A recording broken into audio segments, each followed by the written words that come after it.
So we got our very first look at the Nintendo Switch 2 kind of menus in motion, and you're probably going to be wondering, like, so what? Who cares if we're seeing it kind of in action, in motion, or whatever? And yeah, for the most part, I would agree with you. I'd say, okay, yeah, who cares? But there's actually new sound effects that are with the Nintendo Switch 2 UI, and we couldn't tell this before because we didn't see any live video of the UI, but now we do have that via Nintendo Today. So let me go ahead and play that for you guys. If you do enjoy this one, leave a like, subscribe for more. Let me start this video by playing this. We have more to talk about, though. We also have accessibility options, including button mapping to talk about, which a lot of people have been asking for. So don't click off the video just yet, but I want to show you guys this clip from Nintendo Today so you can hear it without me rambling over top of it. So check it out.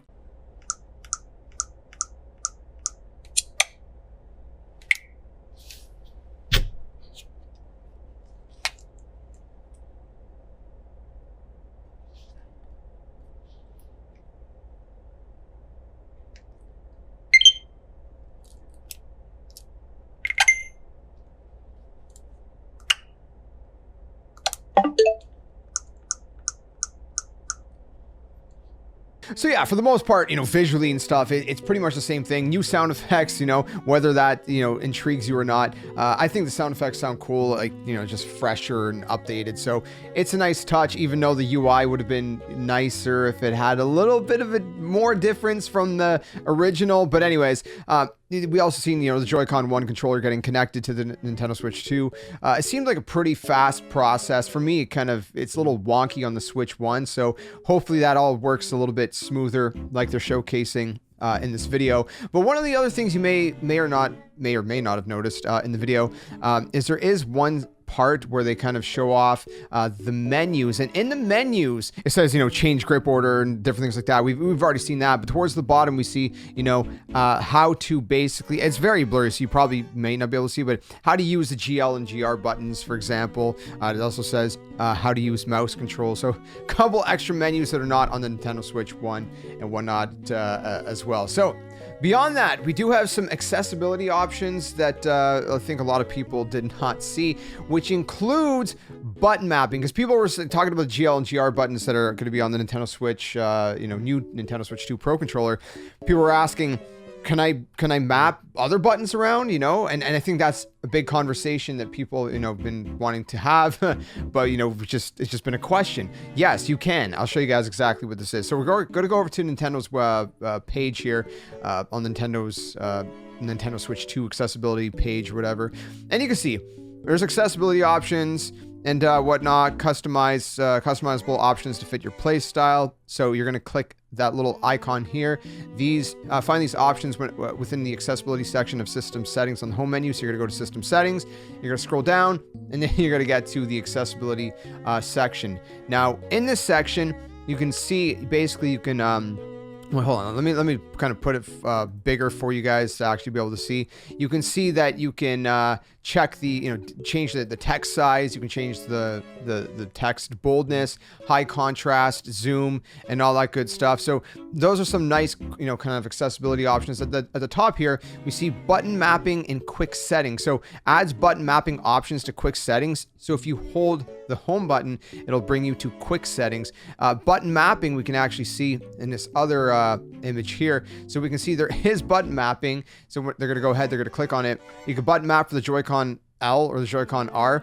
I mean, they're using Joy-Cons, but obviously, if you use a Pro controller, you can go in here and do that way as well. You're going to go to edit controllers mappings. You can also, by the way, at the bottom see that you can save these as presets. So if you want different presets for different games, you can do that as well, which is really nice. So when you go in here, you can change whatever you want. So if you want to switch one, for example, they're showing like the left button or whatever to be something else, you could do that.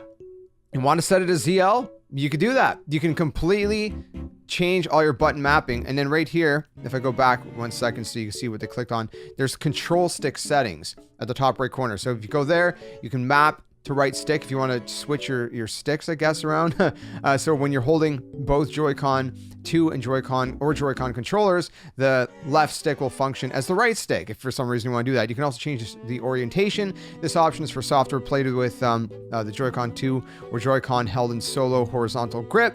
When the setting is on, the orientation of the control stick will rotate 90 degrees, and it'll be easier to play software holding Joy-Con 2 or Joy-Con controllers horizontally. So that's pretty awesome. We can actually have full customization over the button mapping, which people have been asking for a long time. If you want to see some of the other stuff, there's display colors as well if you want to change that.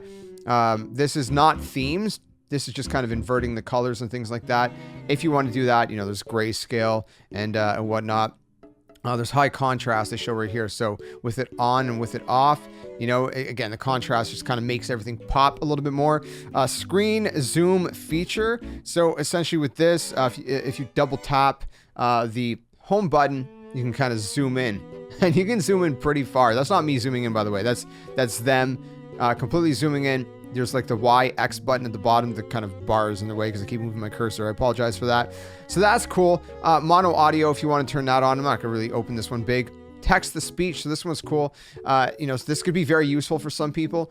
Reads out text content that appears on screen. Pressing one of the control sticks will restart the readout. So if you wanted to have that, I could do that. It just sounds like, you know, robotic AI. Now this one last thing to note. Game chat voice speech to text. So voices of other members in the chat can be displayed as text. So if that helps you to have those kind of text on screen, the captions kind of help you out, you can have that. Game chat text to speech audio. You can send text entered on a keyboard as audio to other game chat members. So some really cool accessibility options. Again, the big one I think for a lot of people is going to be button mapping, which is huge and just great to have that confirmed. So let me know what you think about it all down in the comments below. If you enjoyed this video, leave a like, subscribe for more. Let me know what kind of button mapping you plan to do when the Nintendo Switch 2 comes out. I'd love to hear, you know, what kind of, you know, options you would like to kind of have and whatnot in terms of button mapping and everything else. Keep it locked for more Nintendo content. And until the next one, game on. See you guys later.